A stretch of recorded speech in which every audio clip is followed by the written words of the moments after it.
Hello दोस्तों, स्वागत है आपका हमारे यूट्यूब चैनल मरीन वर्ल्ड में। दोस्तों, आज के इस वीडियो में हम आपको बताएंगे अमेरिकी द्वीपों की खोज करने वाले क्रिस्टोफर कोलंबस की जीवनी। तो दोस्तों, वीडियो में आगे बढ़ने से पहले मैं आपसे रिक्वेस्ट करना चाहूँगा कि अगर आपने अभी तक मेरा चैनल सब्सक्राइब नहीं किया है तो इसे ज़रूर सब्सक्राइब कर लीजिएगा, और अगर वीडियो अच्छा लगे तो इसे शेयर ज़रूर कीजिएगा। तो चलिए दोस्तों, इस वीडियो को स्टार्ट करते हैं। क्रिस्टोफर कोलंबस एक महान समुद्री खोजकर्ता थे। उन्होंने अमेरिकी द्वीपों की खोज की और यूरोपियन लोगों के लिए व्यापार के रास्ते खोले। हालांकि अमेरिका की जगह वे भारत की खोज करना चाहते थे और गलती से उन्होंने अमेरिकी द्वीप की खोज कर दी। वहीं भारत की खोज के लिए निकले कोलंबस ने अपनी यात्रा की शुरुआत 3 अगस्त 1492 में शुरू की थी। 60 दिन से भी ज़्यादा की यात्रा के बाद जब कोलंबस का जहाज़ एक किनारे पर रुका, तब उन्हें लगा कि वह भारत पहुंच चुके हैं, जबकि वो अमेरिकी द्वीप में पहुंचे थे।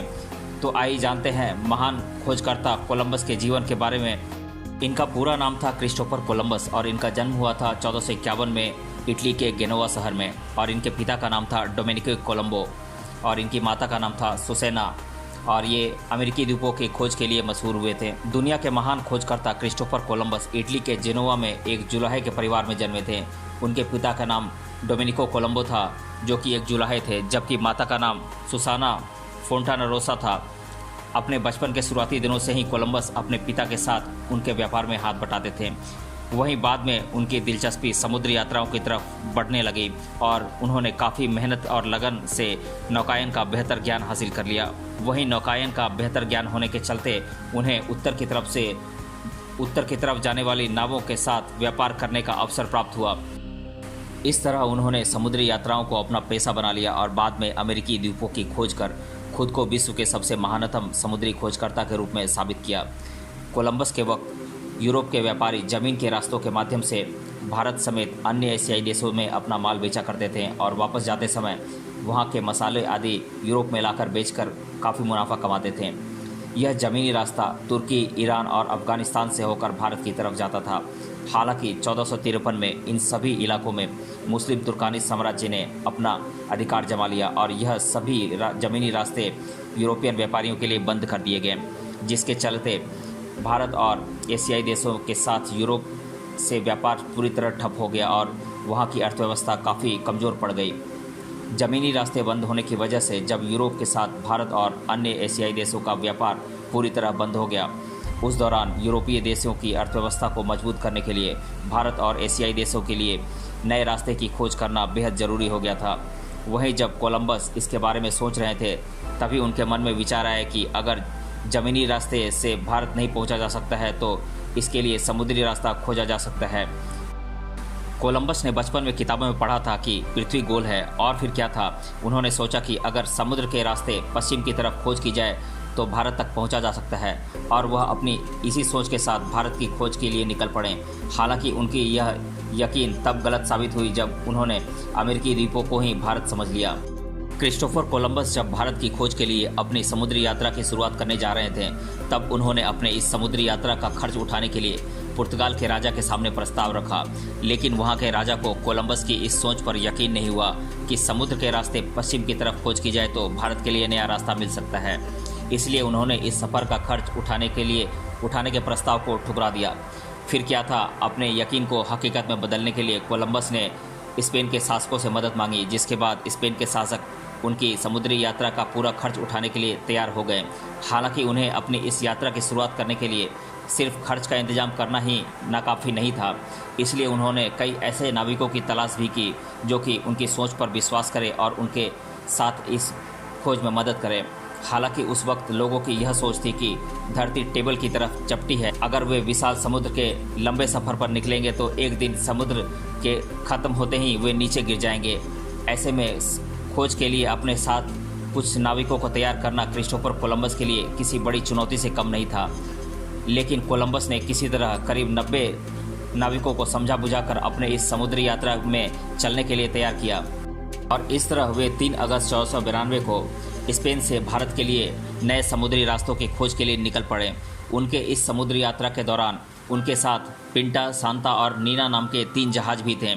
वहीं उनके सफ़र के शुरू होने के कई दिनों बाद भी ज़मीन का कोई नामो निशान नहीं दिख रहा था, जिसके चलते उनके साथ इस यात्रा के लिए बेमुश्किल तैयार हुए नाविक काफ़ी घबराने लगे और निराश हो गए। तो कई नाविकों ने तो कोलंबस को वापस यूरोप का रुख करने के लिए गुहार लगाया। यही नहीं, इस समुद्री यात्रा के दौरान अचानक आए भयंकर तूफान से उनके साथ जहाज में बैठे नाविकों का धैर्य टूटने लगा और उन्होंने इसके चलते कोलंबस को जान से मारने की धमकी तक दे डाली। लेकिन इन सब के बावजूद भी कोलंबस अपने मार्ग से नहीं भटके और किसी तरह नाविकों को सांत्वना दी और उनके साथ आगे की यात्रा पूरी करने के लिए प्रार्थना की। इस तरह काफ़ी कठिनाइयों के बाद भी अपने यकीन के साथ कोलंबस शांति के साथ आगे बढ़ते गए। क्रिस्टोफर कोलंबस को अपनी समुद्री यात्रा को शुरू किए हुए 2 महीने से भी ज़्यादा का वक्त बीत चुका था। इसके बाद करीब 9 अक्टूबर 1492 को क्रिस्टोफर कोलंबस को आकाश में कुछ सुंदर पक्षी दिखाई दिए, जिन्हें देखकर कोलंबस को आगे जमीन होने की उम्मीद जगी और फिर इसी चलते क्रिस्टोफर कोलंबस ने अपने जहाज़ों को पक्षियों की दिशा में जहाज़ मोड़ने का आदेश दिया।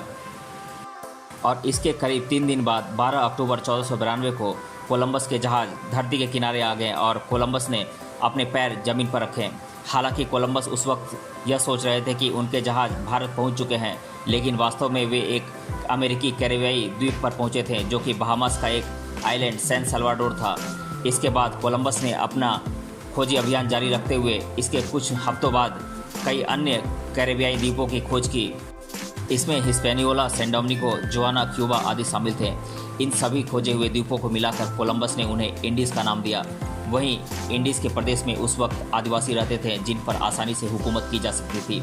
इसीलिए कोलंबस ने वहां की दौलत को अपने कब्जे में करने के मकसद से और यहां के लोगों को गुलाम बनाने के लिए अपनी चतुरता दिखाई और अपने 90 नाविक साथियों में से 40 को यहां पर छोड़ दिया और वापस स्पेन चले गए। महान खोजकर्ता कोलंबस 15 मार्च 1493 को स्पेन पहुंचे, जहां पर स्पेन के शासक ने उनका जोरदार स्वागत किया और उन्हें खोजे हुए सभी प्रदेशों का गवर्नर नियुक्त किया। वहीं इसके बाद 1506 ईस्वी में अपनी मौत से पहले कोलंबस ने 3 बार अपने साथियों के साथ अमेरिकी द्वीपों की समुद्री यात्रा की और हर बार वह अमेरिकी द्वीपों से काफ़ी धन दौलत लूट कर ले आते थे। कई दस्तावेजों में कोलंबस को एक अत्याचारी और क्रूर तानाशाह बताया गया है। साथ ही उन पर स्पेन के लिए ले जाए जाने वाले धन में भी घोटाला करने समेत कई अन्य जघन्य आरोप लगाए गए थे। वहीं उनकी काली करतूतों का पता चलने पर स्पेन के शासक ने उन्हें गवर्नर के पद से भी हटा दिया। आपको बता दें कि 13 दिसंबर 1493 में जब वे 42 साल के थे, तब उन्होंने दूसरी बार अमेरिकी द्वीपों की यात्रा की थी। फिर इसके 5 साल बाद 30 मई 1498 में वह तीसरी बार अमेरिकी द्वीपों की यात्रा पर निकले, जबकि चौथी बार 11 मई 1502 ईस्वी में उन्होंने अमेरिकी द्वीपों की यात्रा की थी।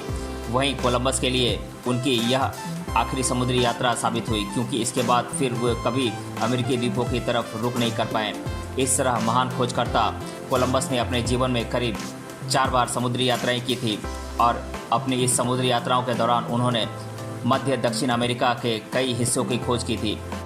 इसके साथ ही आपको यह भी बता दें कि अपनी ज़िंदगी के आखिरी वक्त में कोलंबस एक भयंकर बीमारी से ग्रसित हो गए थे, जिसके चलते 20 मई 1506 ईस्वी में उन्होंने अपनी ज़िंदगी की आखिरी सांस ली। वहीं महान खोजकर्ता कोलंबस के बारे में यह काफ़ी हैरान कर देने वाला तथ्य है कि अपनी आखिरी वक्त तक उन्हें यह नहीं पता था कि जिन इलाकों की खोज उन्होंने की है वह भारत नहीं बल्कि अमेरिकी द्वीप हैं। फिलहाल कोलंबस के जीवन की सच्चाई जो भी हो, लेकिन उनके संकल्प और दृढ़ निश्चय से हर किसी को सीख लेने की ज़रूरत है। यकीनन वे भारत की खोज नहीं कर सके, लेकिन उन्होंने अपने संकल्प पथ पर बढ़ते हुए उन्होंने कई अमेरिकी द्वीपों की खोज की और यूरोप के लिए व्यापार के नए रास्ते खोले। तो दोस्तों, आज की इस वीडियो में हमने जाना अमेरिकी द्वीपों की खोज करने वाले क्रिस्टोफर कोलंबस के जीवनी के बारे में। मिलते हैं अगले वीडियो में किसी अन्य टॉपिक के साथ। तब तक के लिए धन्यवाद।